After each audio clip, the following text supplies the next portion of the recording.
All right, good evening. It is 7 p.m. on Wednesday, September 20th. We will call to order the regular meeting of the Meridian Library Board of Trustees. We'll begin with item number 1 on our agenda, public comment. Do we have anyone signed in for comment? Thank you. So public comments are limited to 3 minutes, and we would call to the podium Heather Smith.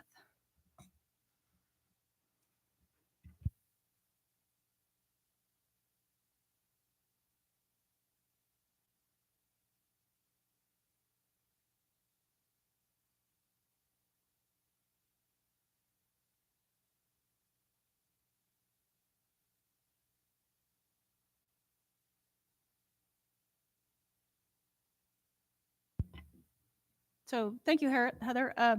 The organizational design, thank you, was discussed at multiple meetings extensively, and any individual is welcome to provide comment to the board through the written form on our website or at a public meeting, lots of ways, but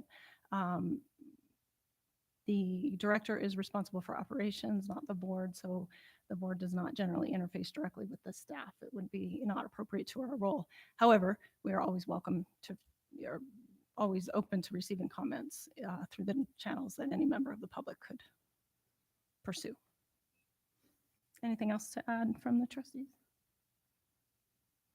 Okay, we will move forward then to item number 2 on our agenda, the consent agenda. We have our regular meeting minutes from August 16th, 2023.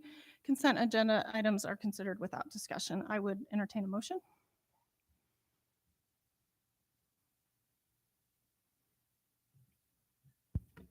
Madam Chair. Go ahead, Josh. Madam Chair, I move that we approve the consent agenda as published. Thank you. And I will second that. Thank you, Jeff. All those in favor? Aye. Aye. Opposed? Motion carries. Item number 3 on our agenda is the financial reports. We have the July 2023 financial reports and the approval of disbursements. The complete report of 49 pages was provided to us in our packets along with Emma's written report. Anything further to add from staff? Questions or comments from the trustees? Madam Chair. Go ahead, Jeff.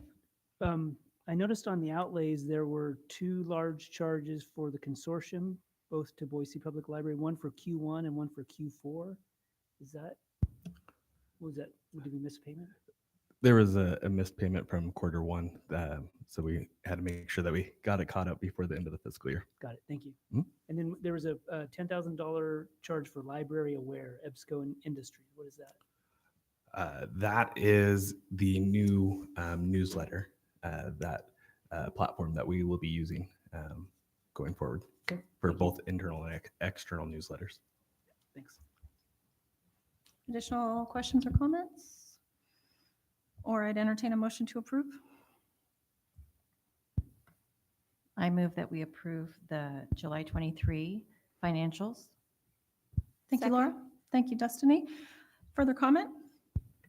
All those in favor? Aye. Aye. Opposed? Motion carries. That brings us to item number 4 on our agenda. The memo regarding this item was provided to us in our packet. The district is looking to open additional bank accounts at Idaho Central Credit Union to facilitate the accounting operations as well as earn some interest in a sweep account. Nick, anything to add here? Yes, we've been looking at this for a while. We currently have we bank at 2 different institutions, and we have to move funds between those and move funds from our LGIP, which is the local government investment pool. And that is where we keep the bulk of our funds, and then we move them into our bank accounts for payroll and for general expenses. And so what we would like to do is eventually consolidate to one banking institution that would be Idaho Central Credit Union. They are on the approved list from the state, and they have bank branches close to where our library branches are. So when staff need to do daily deposits, they don't have to trek across town to go to a bank location, and it will allow us to reduce the number of times we move money, and also improve day-to-day operations. So the initial step of that process will be to open the accounts at Idaho Central Credit Union. Once all funds have been transferred and all activity has been transferred, which could take between 30 and 60 days to fully realize the completion, so we don't have anything straggling out there. We will then come back and ask to close the accounts that we have at US Bank and First Interstate Bank. Thank you. Questions, comments from the trustees? Madam Chair? Go ahead, Josh. Nick, I think this is a great idea, and I mean, you can look at a map and see the Idaho Central Credit Union locations are everywhere. I just have kind of a two-part question, I guess. I just want to confirm that US Bank and First Interstate Bank are not and have not been sponsors in any way, shape, or form in large capacity to donations, operations, things like that. Is that a true statement? I would have to go back and look. I'm pretty sure we had a US Bank grant back in 2014, 2013, somewhere in there. Okay. So that's about a decade ago when I was doing programs. But what have they done for First Interstate has done some activity. However, they are not currently on the state list for banking institutions. And so we did not take that into consideration in terms of advocating for this change. Fair enough. I simply mentioned in passing that Idaho Central Credit Union is very heavily involved in the community in a lot of ways, and they've sponsored a lot of things. And the fact that we're going to park large amounts of funds with them, I think maybe opens the door to a conversation about sponsorship opportunities with various branches or collection needs and fun stuff like that. Yeah. They could plaster their name on. Thank So you, let's Josh. capitalize on it. Other comments? All right, entertain a motion to approve, provide the approval to open the new accounts at Idaho Central. Madam Chair? Go ahead, Josh. Madam Chair, I move that we approve the requested memorandum to open accounts with Iowa Central and evaluate in 60 to 90 days, I think is the time frame. Great, thank you. Second. Thank you, Destiny. Further comment? All those in favor? Aye. Opposed? Motion carries. That brings us to item number 5 on our agenda. This is a discussion item. These are the updates from the director. We were provided the written report from the director, as well as the departmental reports in our packets. As always, I love to look at those statistics. Go ahead, Nick. All right, thank you. I will try and keep it somewhat brief. As we go through, we'll look at the our admin updates, update from our friends and foundation, and looking at the other two divisions being branches and operations. So with the admin updates, we are looking at, usually when we look here is the human resources. They are continually busy. We had 8 job postings. We've hired 2 admin assistants, one of whom is with us tonight and helping us. And we are hiring new pages, and we've had 4 position changes. We'll have a lot more position changes in terms of where people are located, and a few more after tonight change letters with what job titles are to align with the new organizational design that we've been talking about. And then our HR team has also met with One Digital to begin evaluating some additional benefits that may be available to staff in the next year. The foundation was awarded the best philanthropic organization from the Meridian Chamber this past month. And they were also able to do an activity at Orchard Park related to the AED machine and bringing in an instructor to be able to do that. The award from the chamber was part of the Small Business Awards, and is a big thing in our community to be recognized alongside the businesses and nonprofits that operate in Meridian. Our support services through the process of the last few months talking with you all at the board meetings, we went ahead and did the purchase of 2 new vehicles to make sure that we are able to provide the vehicles at each of our branches going forward. We are still waiting on door handles at Orchard Park for 2 doors and to wire the to power the ADA access on one of the exterior doors. And so still going through that process, but other than that, we are closed out at Orchard Park. And then we were able to upgrade the audio-visual equipment at Unbound to allow for microphones and speakers to work throughout the building when they're doing presentations. And then to the stats piece, looking at the numbers, you can see the material services team very, very busy continually. If you add that up with materials added and materials weeded, meaning removed from the collection, you're over 5,000 items last month. And so they're very busy. Our networks are very busy with the users, both on the computer lab computers and on our wireless network. With our circulation statistics, we continually see these numbers going up for checkouts, check-ins, and account creations. Some of this is attributed to opening Orchard Park, obviously, but overall, our numbers are looking great across the board.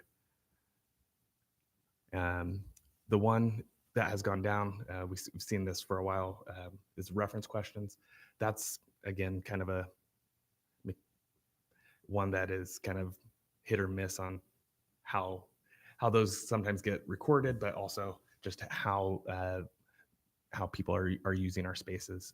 However, when looking at our door count and our 3D print use and our outreach interactions, you can see those numbers continually going up year to date and month over a month. This is the first of our program slides. Our numbers are ridiculous. In some cases, I was talking to a youth services librarian this afternoon, and she said that she had a story time today that had 100 kids at it, 100 people at it, and then the planetarium that was set up in the Cherry Lane space when I came out of my office this afternoon was supposed to have 75 people. They had room for more because of where they set it up and ended up having over 100 people at that as well. So our programs have been extremely well attended, and we continue to roll out new ones. And we also have, as we go to the next slide, we won't see this, but it is helping with making these numbers go up. We have a new print brochure that it contains all of the programs that we're doing in the quarter, and it makes it very easy for people to be able to pick that up and plan ahead what programs they and their family are planning to attend over the next few months. And so our numbers are going up. School age numbers went down a little bit, but some of that is attributed to coming out of summer and just kind of looking at where and how we do some of these programs. So with that, that is everything in my updates. Thank you. Questions from the trustees? Go ahead, Laura. Madam Chair, Nick, I just want to express my appreciation for the efforts put into program development and the community outreach. That's really beneficial for us as a system, and I love to see those numbers continue to increase every month. Thank you. Madam Chair, Go ahead, Jeff. Nick, you said 6,000 new library cards? I'd have to go back and look at the numbers. That's 200 a day. That's amazing. I It's think the 6,000 is for the over month the year. course of the year. Oh, got it. Okay. Okay. Yeah, no, Okay. no. Still a good number. Okay. Yeah. Now in the month of August, we had 713. Okay. Still a lot, Yeah, but that's not still, but that's not good. 200 a day. Okay. Thanks. I mean, really, when you think about, Every hour. right, and that, the percentage of the community that already have library cards, right, and just adding all of those numbers, and population growth is, I don't know, 7 or 8%, right? I mean, that's just really fantastic that we're reaching that many people. Don't quote me on that percentage, but it's in that neighborhood. Yeah. Okay, great. Other questions, comments? So I believe somewhere I saw that we were getting ready to close out Orchard Park as a capital project. I think that was part of the written report.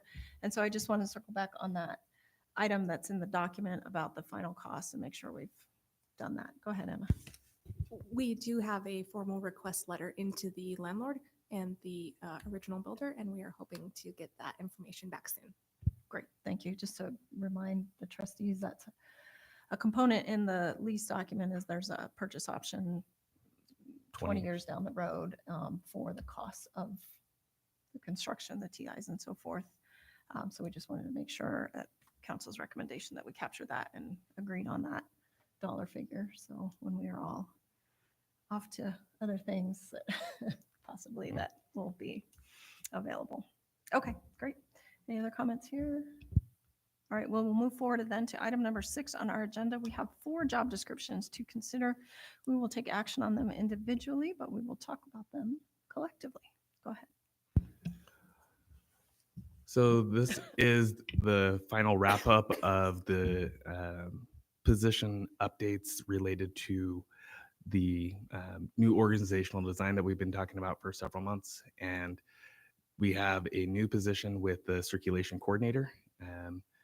It will replace the material handling coordinator, I believe is the official title currently, which is related to home delivery. But the circulation coordinator position will be to support our frontline services with checking in items, checking out items, making sure that training and the systems that we use are aligned across the district, and that we're providing the same service, and that we're coordinating with the Links Library Consortium on the circulation related items, primarily the ILS, which is the integrated library system, and the connected catalog and the services directly attributed to the ILS system. So we're looking forward to getting that position. It'll be part of the strategic initiatives department, and that department is in our operations division, which is will be set up to provide support and services to our teams. So it's largely an internally directed team for the most part. The circulation coordinator will also handle escalated account issues for patrons as well. Resource specialist, it's a position we've had for a long time, but we are integrating the interlibrary loan tasks and duties into this job description. And so instead of having one, we'll have 2, but it's consolidating of 2 positions into one to make the org chart and to make the number of job descriptions that we have not too spread out, and to make sure that we have backups built into how we run and operate our teams. Business liaison librarian and collection development librarian, positions that we already have, but those have just been rewritten so that they align with the newer standards that we've been creating with the other librarian positions that we have, and are generally included in what will be our monthly review of positions. And so we'll be looking at between 1 and 4 positions most months for annual or at least 18-month review on all job descriptions and policies. So Thank you. So the job descriptions were provided to us in our packet in a red line and clean format. So hopefully the trustees had the opportunity to read through those. Questions, comments? Madam Chair? Go ahead, Josh. Nick, I've noticed that a lot of the middle management type positions do have under requirements, master's of library science or information systems. And it kind of, is that something that would deter somebody from the outside that's potentially looking to relocate and bring their talents to the MLD? Would that deter them, do you think, if they see, boom, I'm already not qualified based on this master's degree requirement? And it doesn't seem like it's necessarily directly correlated to the realities of a career in libraries. Does that make sense? yes, it does make sense. Looking at, I'm going to pull one of these up so that I can make sure that I'm reading it here. The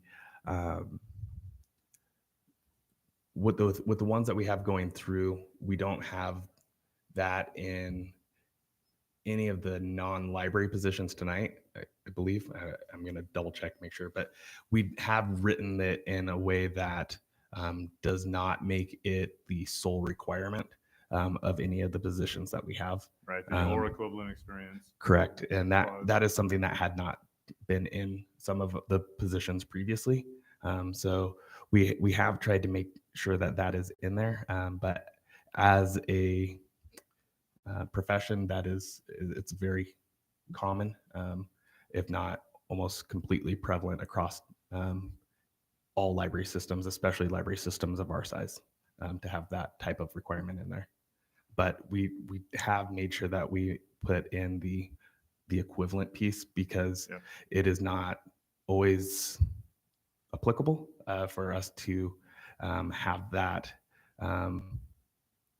with the candidates that come through, and it is great, but it is not the end all be all for who will be the best candidate for our position. So we have made sure to include the additional language in addition to the more standard, which it would be the Master of Library and Information Sciences. Okay, and that makes sense. And just as I'm a big proponent of education and getting all the sheepskin you can hang on the wall. How many folks in the Meridian Library District currently have achieved this, kind of apex of education with a master's degree in library science or information systems or some like computer science, I'm sure. If you give me a second, I can actually tell you fairly easily what we were at the end of last fiscal or at Yep. end of last calendar year. I'm going to put But the over under at 8. it's more than that. All right, I'm glad to hear that. And for what it's worth, I think if people achieve that milestone in their careers, I think that's something that maybe the board could recognize their achievement with a recognition if they're, I don't know if that's something to incorporate into the culture of like, hey, encouraging and recognizing excellence in professional development.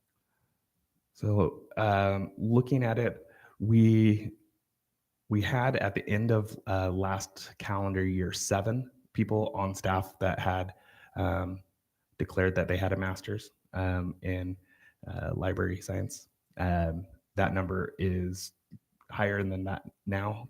We had a few people that finished in the last few months to get their degree, and we have several others that are in progress or about to start their masters as well. So it's not indicative of what position they hold in the library necessarily, but we do have, I would say, currently close to 10 to 12 would be my rough guess, but I'd have to check the actual numbers later. Yeah, and I don't know if it needs to be an agenda item necessarily, but if we could maybe pass a card and all the trustees sign it, I don't know, maybe something or some kind of recognition I think is warranted and would potentially encourage others to, pick up if they have dropped off that career path maybe. Thank you, Josh. I think that's an excellent suggestion. I'm always delighted to recognize the achievements of our stellar staff. And correct me if I'm wrong, Nick, there is within the benefit package some assistance for tuition, correct? Correct. We do set aside funds each fiscal year. Staff can apply for education assistance. Um, it's not only for Master in Library Science. It's there are other eligible options within the education assistance. Some years we get nobody. Some years we have more than we can fund. But we do have a process that allows staff to request that funding, and that begins each spring and then is awarded for the next fiscal year in the late spring, early summer, so that we can account for it in our fiscal year planning. I think that it's the thought to keep in the back of our minds for budget time.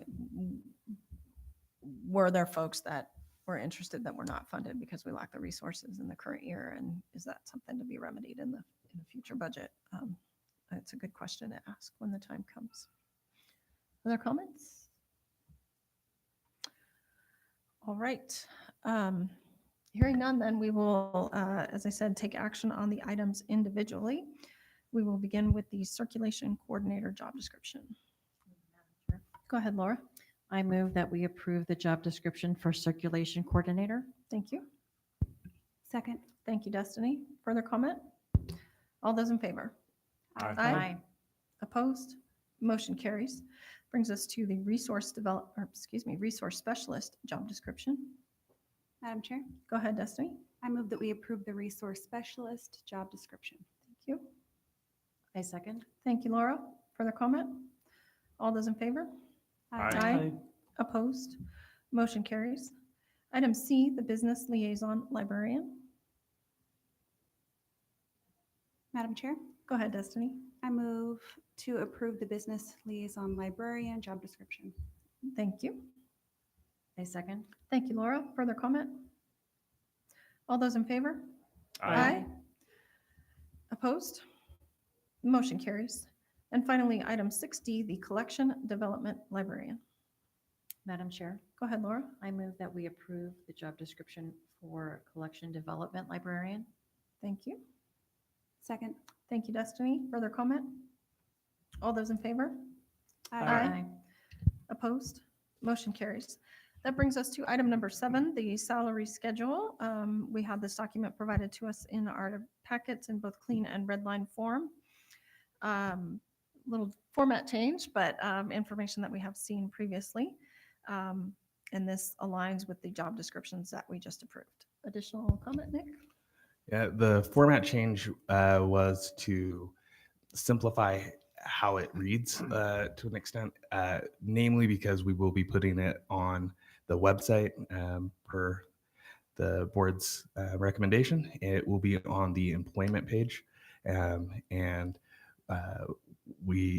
I wanted to make sure that this was easy to understand and didn't need a lot of additional explanation or trying to reduce any confusion with what it is and how to use it. We do have some additional things that we'll be probably seeing additional cleanup pieces over the next few months as we go through, but this now accounts for all of the positions in the new organizational design and is the version that we are able to fully roll out now that we have completed the changes for the new job descriptions that we'll have starting in October. Thank you. Questions, comments on salary schedule? All right, entertain a motion. Madam Chair? Go ahead, Josh. Madam Chair, I move that we approve the salary schedule as presented and published. Thank you. Second. Thank you, Destiny. Further comment? All those in favor? Aye.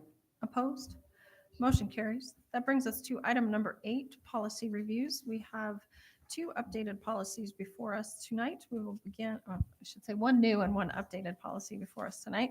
We will begin with item 8A, the public comment policy. This item was included in your packet. Go ahead, Nick.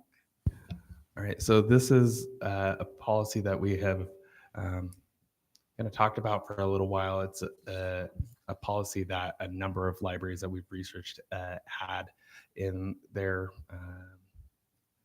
in all of their policies, and so we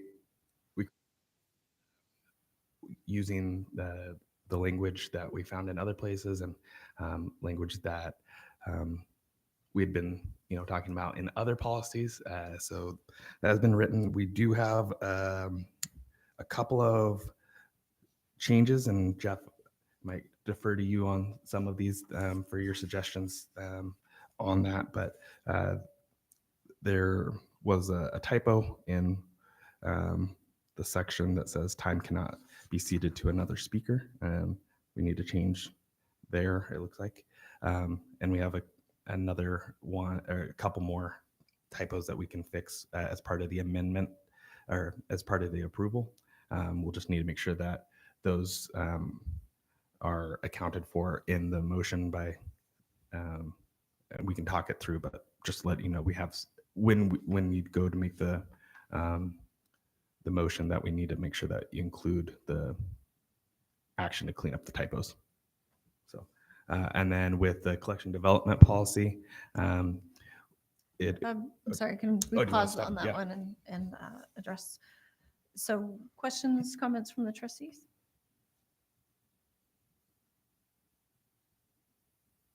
So my question, Nick, is do we get legal review on this? We have it being reviewed currently. It has not been returned yet. Thank you. Madam Chair, Go ahead, Jeff. I'd feel uncomfortable going forward without getting back legal review on it, if that's something we could wait till next month. Thank you, Jeff. I had the same concern. I think that conceptually and the ideas included here, I'm comfortable with. I think that, as always, the board welcomes comment, provided we're civil and courteous and aligning with the code of conduct. And I think that that addresses this here. I got a little hung up on musts versus may or should or things of that nature. And I'd like feedback from council on that. As we know, what the code requires or doesn't require, the code doesn't require that we take public comment at a meeting.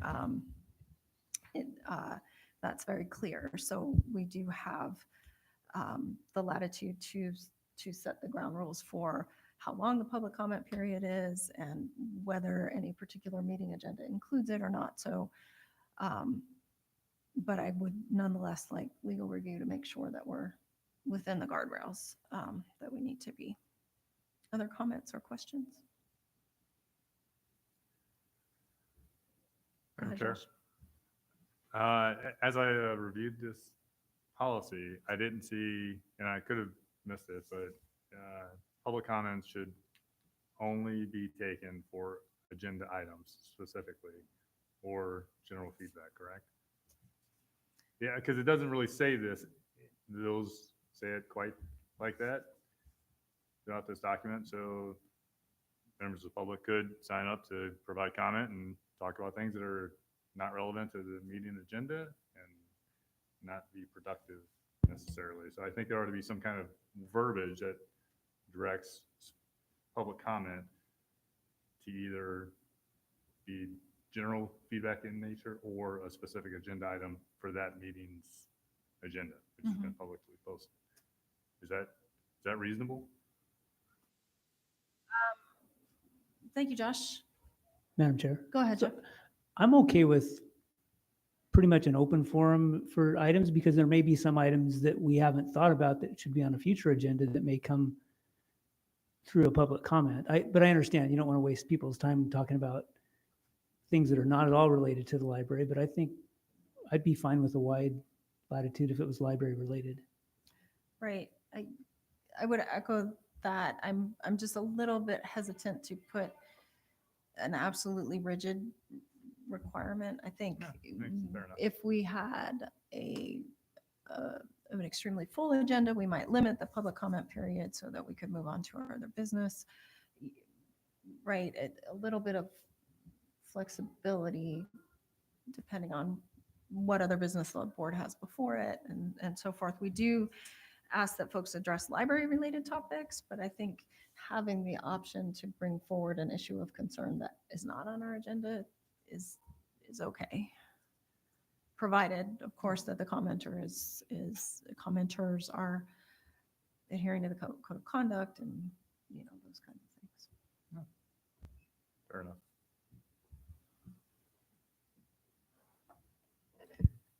Comment. So I believe the direction of the board, I'm looking for nods, is to table this item pending completion of legal review. See everybody nodding. So we will table this item and bring it back for a future meeting after legal review is completed. Sorry, Dan, I'm moving around. So We might need to make a motion to do that. let's do that just in case. Madam Chair. Go ahead, Josh. Madam Chair, I move that we table the public comment policy to a future agenda item pending review of legal and correction of typos. Thank you, Josh. I second. Thank you, Laura. Further comment?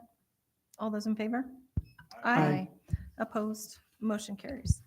Okay. Thank you, Nick. Now, collection development policy. Okay. Collection development policy. This is one we've been talking about. So we added the language as requested for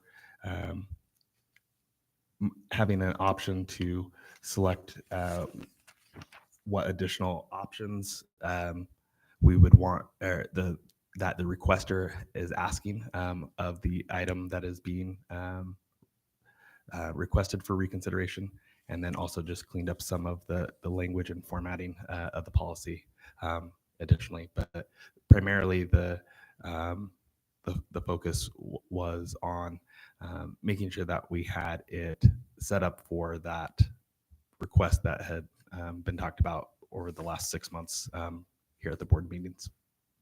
Thank you. Questions, comments on collection development policy? Madam Chair. Go ahead, Jeff. Nick, what is the typical turnaround time on a request for reconsideration? It really depends. Average. Right now, probably about 60 days. Can we shorten that? I mean, 120 seems, in my opinion, very excessive. I did some research. Boise is 20 business days, Nampa's 30 days, Salt Lake City 6 weeks, Bend 14 days. The original, when we had had it in there, was because we had got hit with so many, it was impossible for us to have turnaround of 10 items in 30 days. And I noticed in also my research that most libraries have a limit, like each patron can do one per month. If we did that, do you think we could shorten it? I mean, 120 days just seems like a slap in the face, honestly. We could definitely shorten it, and we could put some of those in. When we saw the onslaught of requests for reconsideration, it wasn't limited necessarily to one individual. So we do have some of it in there to address if it's the same item, Right. And we could definitely lower that. I would hesitate to go below 60 right away, just because it is labor intensive. Thank you, Jeff. Thank you, Nick. And I guess my read of it always is there's nothing that precludes us from delivering a result faster. Which is why I asked what the Right. typical is. Yeah. And I think it's just kind of a little under promise, over deliver situation of allowing us plenty of time should we get a lot of requests in a particular month, or sometimes the material is in the media or something like that. So lots of people will have it checked out. They'll have hold requests. Then we have to obtain the work as well. So, Okay. so I appreciate your point. I think that in the interest of customer service, we want to be responsive as quickly as we can, but that's just giving us a little protection in the event we get lots of volume all at once, which we've experienced in the past. Go ahead, Destiny. Madam Chair, um, looking at section B,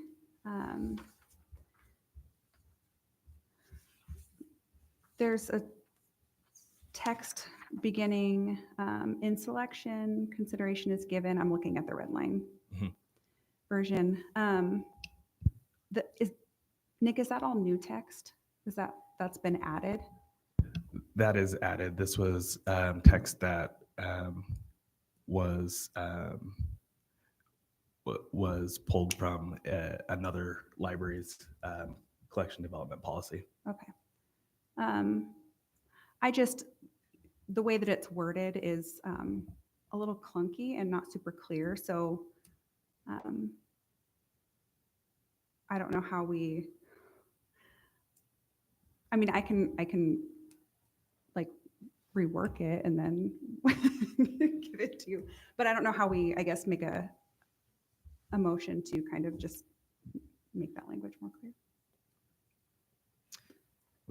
Thank you, Destiny. So I think any change in the language of the policy we'd want to have come back before the board. The establishment of policy is one of our primary functions. And so I'd be reluctant to direct staff to clean up the language and give approval without having seen the language. So we could Yeah. certainly table this item and have it come back.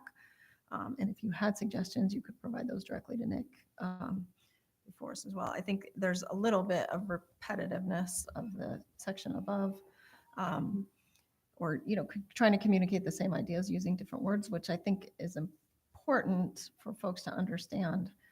The intent of the library to provide an inclusive collection. Not every material is going to be for every reader, but the intent of the library is to provide an inclusive collection. So I think just really trying to drive that point home to Right. patrons is the reason for including this language. So we could bring this back before us if you'd like to see some changes, but I'd be reluctant to approve the just- policy without having seen it word for word personally. Well, and I think the changes I would request are not,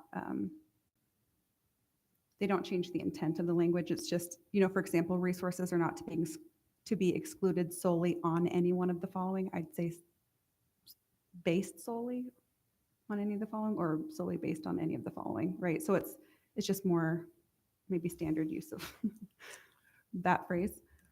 And then, the first bullet point, representations in the resource or authors. It's a little clunky. It's an awkward phrase, just it's not the meaning or intent of the language. It's just the way it's phrased. So, but yeah, I would suggest then that we maybe table it and clean the language up a little bit. Would you like to state that in the form of a motion? Yes, I would. I move that we table this table the collection development policy to a future meeting so that we can clean up some language. Thank you. I'll second that. Thank you, Jeff. Further comment? All those in favor? Aye. Aye. Opposed? Motion carries. So, Madam Chair, question with the request that had been made to add in the additional language on that, is that essentially what worded how you'd want had been requesting for the option to request it be moved to a new location? Did we capture that thought that you'd asked us to capture? I guess making sure that we I love that you're as eloquent as I am, Nick. I have no idea. We're struggling to communicate here. If you're asking if I'm being prescriptive about those specific wording changes, No, Or- at the bottom where it asked, because you had asked us to include new language about option to relocate it to a new place in the library. I think it's on, It's going to be on one of the last pages. yeah, my page 3, I have the red line version here. It is describing the reconsideration process, and we say I was looking at page 8 in the form itself. in the form Gotcha. itself. Thank you. I believe it's question 8. Question 8. Yeah. Question 8, yeah. So are you asking if this Is is, the intent not It necessarily meets the the wording, but intent. is the intent correct? I think so. Sorry, just wanted to make sure that the intent correct. We can work on the language, but just making sure. So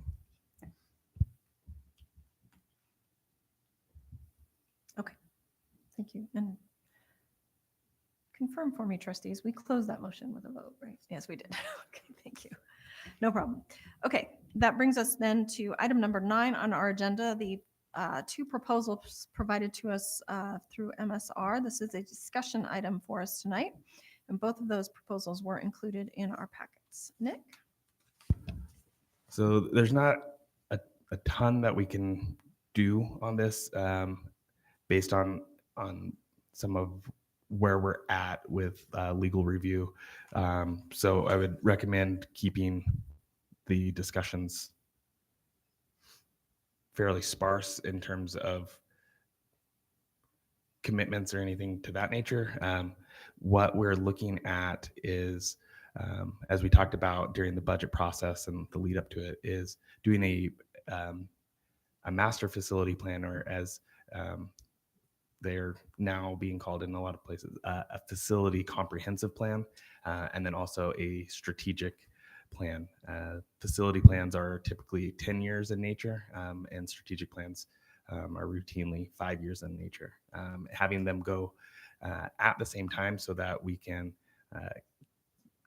utilize the work of staff and our community to gather information for those documents at the same time rather than trying to do it separately will be a benefit to us.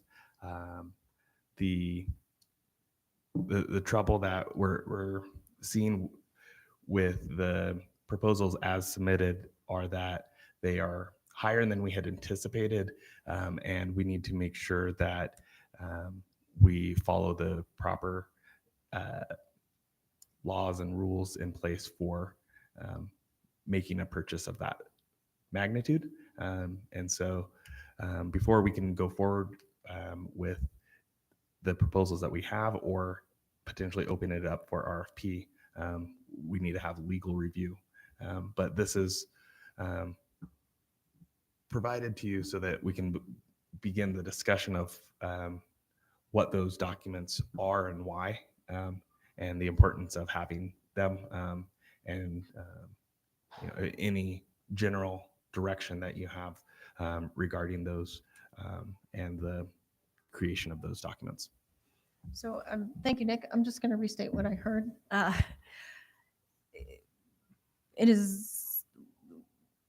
We're working on legal review around procurement requirements and what they are for a project of this size potentially. So our discussion tonight will not center around this particular vendor, but rather the scope proposed here, and is this the right kind of scope, the right kind of work to get us the product that we want?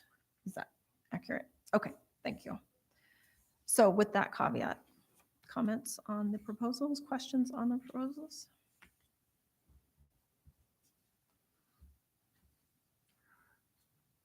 Madam Chair. Go ahead, Josh. So in broad terms, the sequence of events is,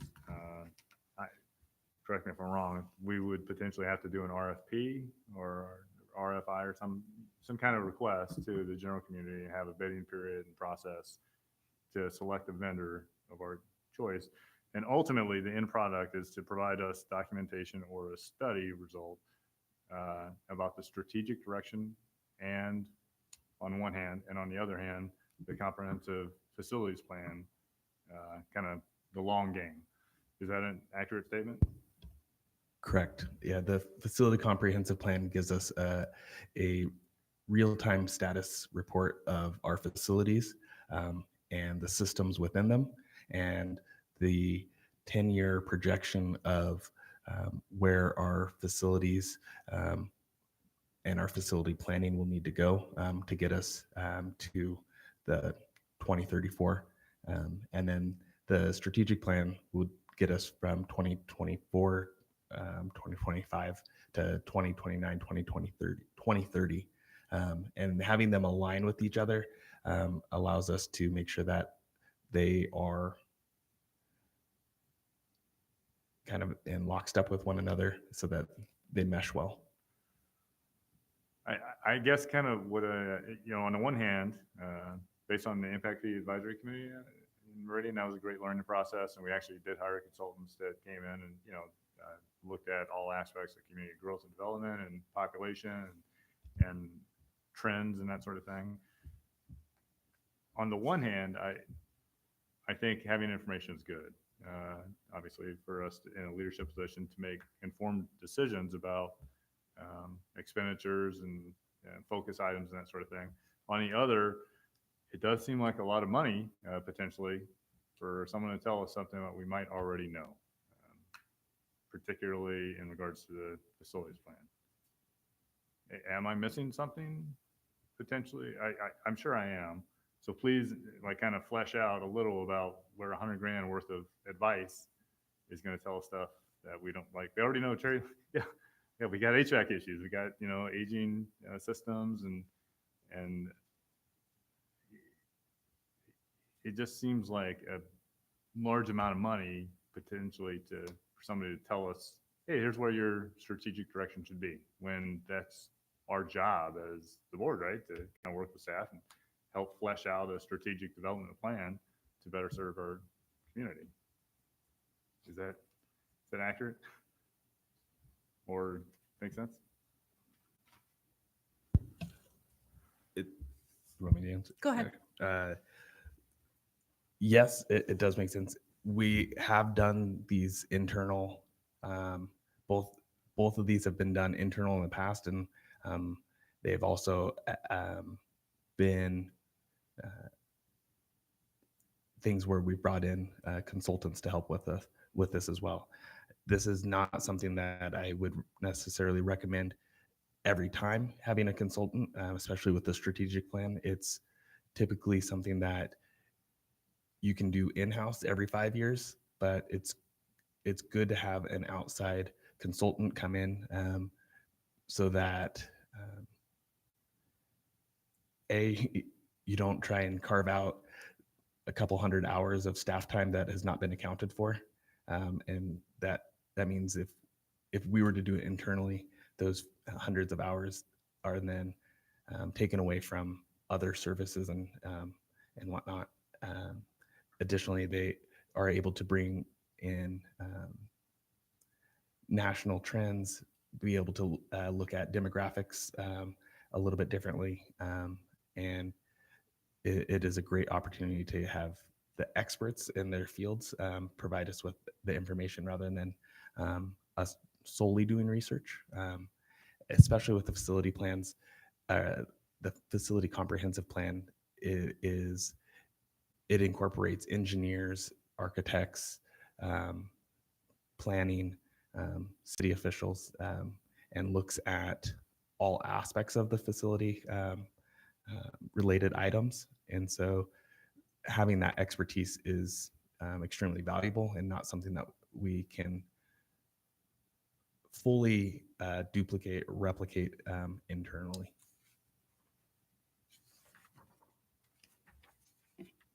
Thank you, Nick. So I'm sensitive to what Josh is expressing here. The cost is significant, and with the things that we have on our plate, particularly the South Branch project, which is going to require emptying, getting under the couch cushions to get everything we can to bring that forward.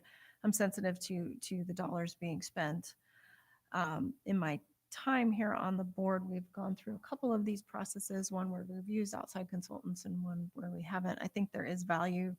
We got value from doing those focus groups in the community and getting some of that feedback. And I think even with Orchard Park, which was a less comprehensive effort, but working with focus groups in the community and getting that feedback from outside of the library really made Orchard Park a better product than I think it would have been otherwise. It brought us some perspectives that we did not have internally and helped us to see that building in another light. So I'm kind of saying both things. I'm waffling a little bit. I'm sensitive to the cost. I think there is value in bringing some of that outside perspective, particularly for Nick, who's relatively new in a director position. So again, going back to my previous experience with our new director, we had some outside help initially, and then the next strategic plan that we did internally. So with an RFP, there might be opportunity to ask the respondent to propose a couple of options that we could look at. You know, strategic planning light, where you're going to cost you this much, and we're going to offload these particular tasks to staff. Or strategic planning heavy, we're going to lift all of this stuff and it's going to cost this many dollars. I think that's the advantage of an RFP. You can get a couple of options proposed and something to consider. Other comments from the trustees? Go ahead, Laura. Madam Chair, my understanding of Idaho procurement law, and I'm not an expert by any means, is that anything over $50,000 has to go through. Is that correct? That is correct. There is exceptions to that, and that is what we are currently looking at with the master service agreement that we have with MSR, and understanding if the master service agreement that we have with them that was a result of the RFP that went out for the levy projects, if the scope of work that they presented to us would fall within the master service agreement and projects that would come off of that master service agreement. So looking into it, I don't know the answer. My reading of the procurement law was the same. Go ahead. I would tend to lean toward an RFP just for the sake of seeing what else is out there. Not that I haven't liked what MSR has provided. They've been an excellent partner, but when you're looking at this much money, even if it is within the scope, I would really feel much better about going the RFP route just to see where we are overall. Madam Chair? Go ahead, Jeff. So we're talking about two different things, right? A facility comprehensive plan and a strategic plan is two standalone projects. Is that right? Correct. Okay. So I kind of feeling along the same lines as Josh about the facility plan. We've got a brand new branch at Unbound, a brand new branch at Orchard Park. We were already full speed ahead on a south branch. That really just leaves Cherry Lane. I question if that money was spent to tell us what we already know.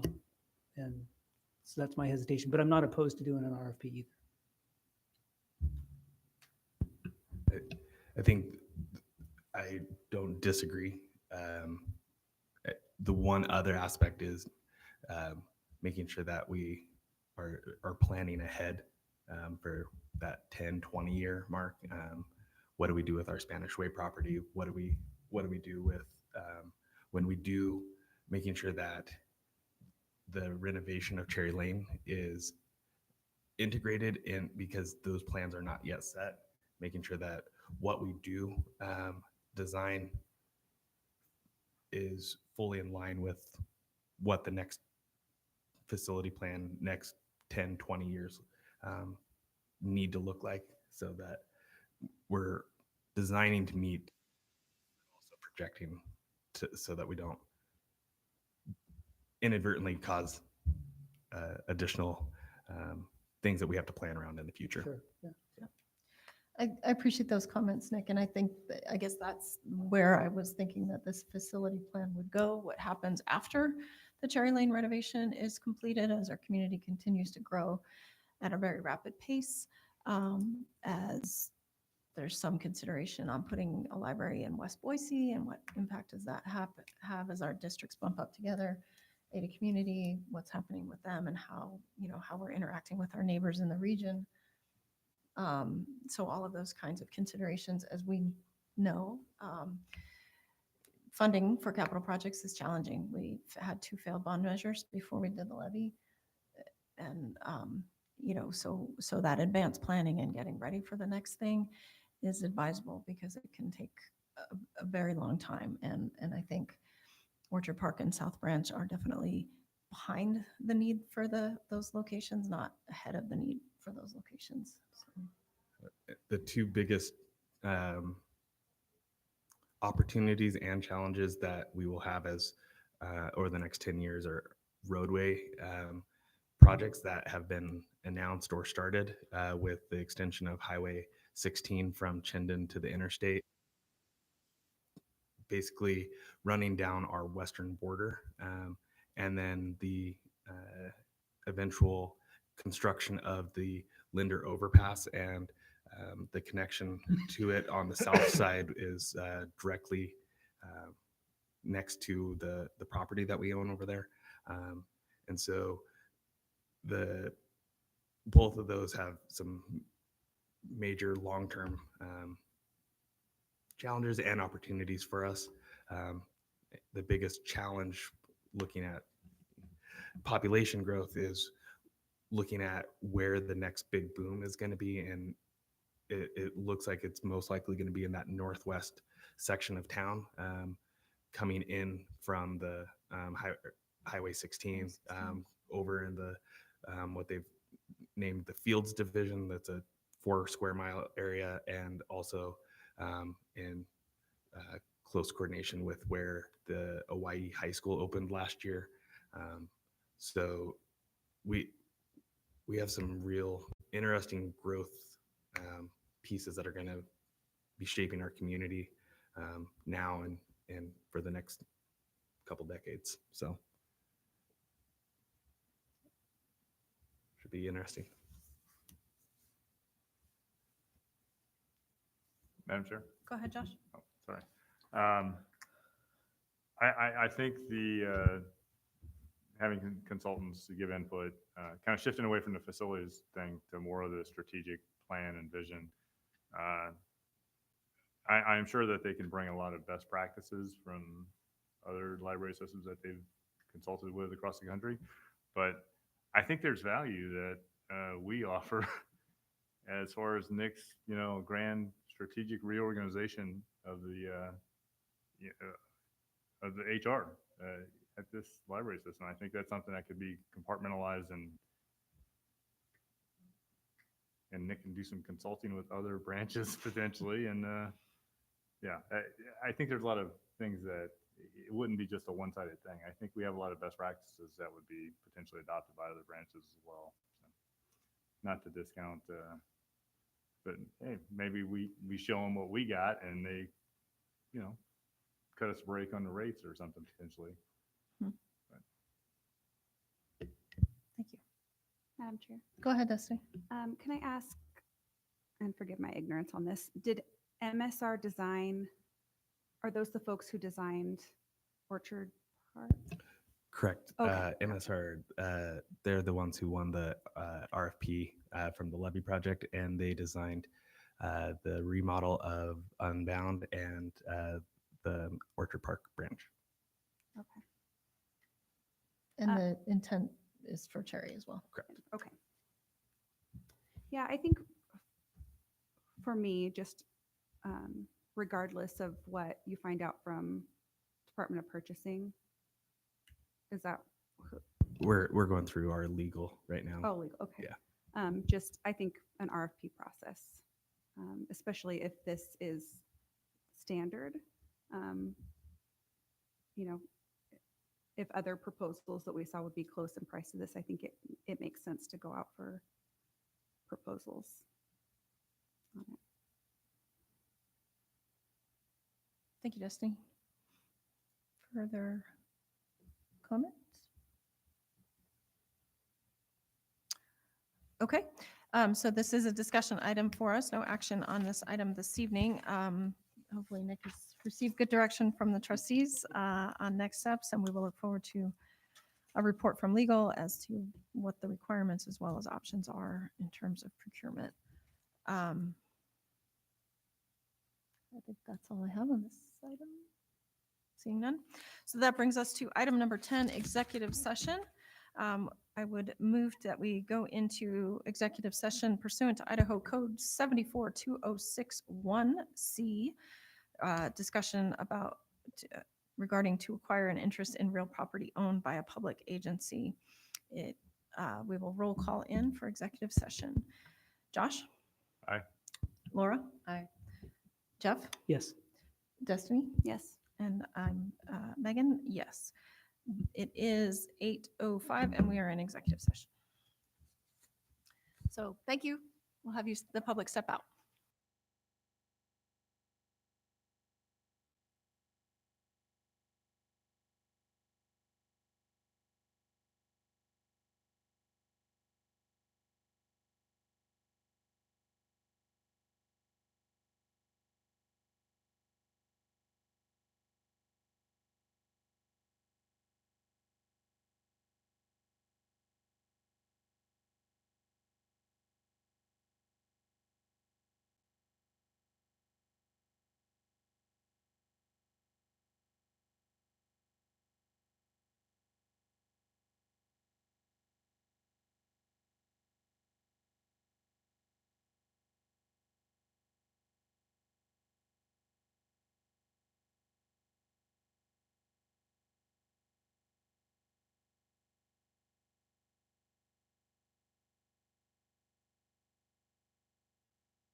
All righty.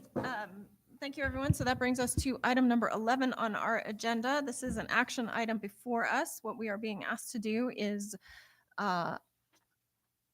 authorize the staff to go ahead and submit a letter of intent. And then from there, that will start the process on developing a rental agreement for some office space for admin staff. Accurate? Correct. And before we would execute on the rental agreement, it would come before the board for approval. So this is essentially to get the rental agreement process started, but it is not the execution of the final agreement. Thank you, Nick. So with that further clarification, I would entertain a motion. I move that we authorize a letter of intent to start a rental agreement process for an admin building. Thank you, Jeff. Second. Thank you, Destiny. Further comment? All those in favor? Aye. Opposed? Motion carries. That brings us to item number 12, future agenda items. Of course, we will have further discussions around South Branch. We will bring back a couple of the policy items that we tabled. Other items for the consideration at a future meeting.